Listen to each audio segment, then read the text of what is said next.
उग्रम निर्वापयत् परम शीतल कुंज बिहारी को अन तब नाहिने फूलहु। कुंज बिहारी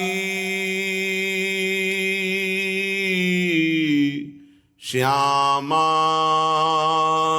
कुंज बिहारी श्री हरिदास के स्वामी श्यामा कुंज बिहारी को अन तब नाहिने फूलहु। डोल झूलत दुलहिनी दूल्हू।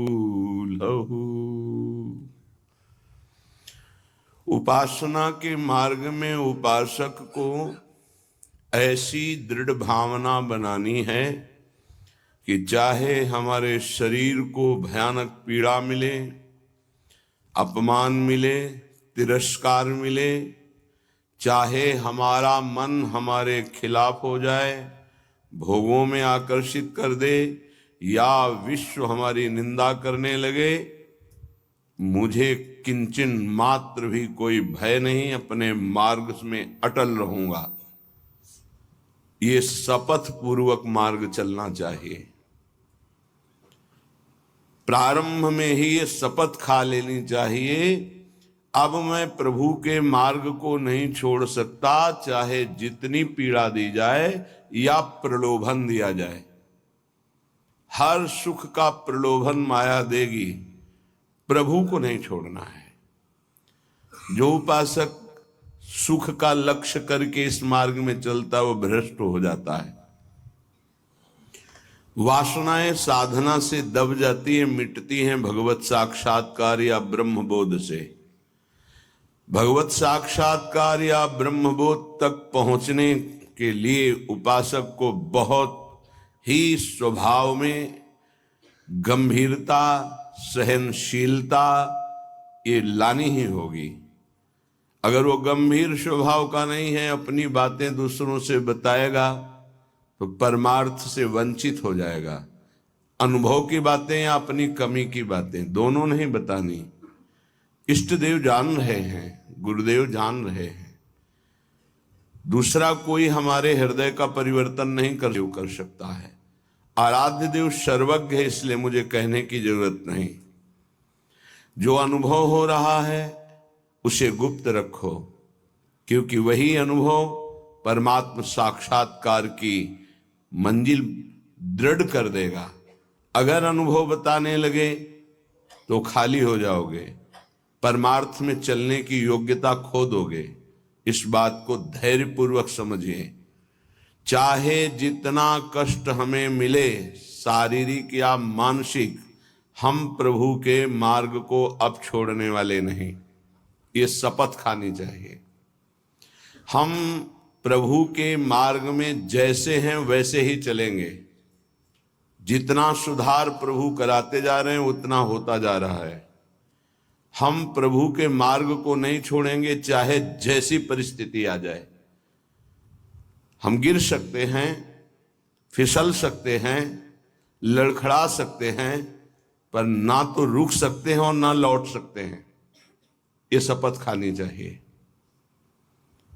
अगर ये निष्ठा नहीं है तो फिर बहुत बड़ा भयावह दृश्य उपस्थित करेगी माया, भीतर और बाहर से। समय आएगा आप लड़खड़ा जाएंगे। आपको प्रलोभन ऐसा मिलेगा कि आप इसे छोड़ करके माया में रमण करें। प्रलोभन में बहुत मिठास नजर आती, पर होता बहुत जहर है। सकामता उत्पन्न होते ही जो जलन होती है वो सकामी पुरुष नहीं जानते, वो भगवत मार्ग के पथिक जानते हैं कि कामना कितना बड़ा जहर है और कैसे जलाती है रात दिन। इसलिए उपासक को निष्कामता पर ही अपनी स्थिति स्थापित करनी चाहिए। सकामता को तत्काल काटना चाहिए। अगर सकामता रही तो 20 वर्ष साधन करने के बाद भी वो भ्रष्ट हो जाएगा। इस शब्द को बहुत सूक्ष्मता से अनुभवपूर्वक बोल रहे हैं। छोटी सी दबी हुई वासना 20 वर्ष साधन करने के बाद भी वो अपना प्रबल रूप धारण कर लेगी और साधक को गिरा देगी। ढूंढ ढूंढ कर अंदर की वासनाओं को नाम जप के द्वारा भस्म किया जाता है। भजन के बल से उनका हृदय से पूर्ण अनादर करना होता है। अनादर ही उनका नाश है, आदर करना ही अपना नाश है। बस ये ध्यान रखना है। सकामता ही हमारा पतन है, निष्कामता ही हमारी स्थिति है। धैर्यपूर्वक सहन करना ही यात्रा है। सहन न कर पाना, टूट गए या प्रलोभन में आ गए तो इस मार्ग से गिर जाएंगे। देखो श्रीपाद प्रबोधानंद जी महाराज कैसी निष्ठा का वर्णन करते हैं।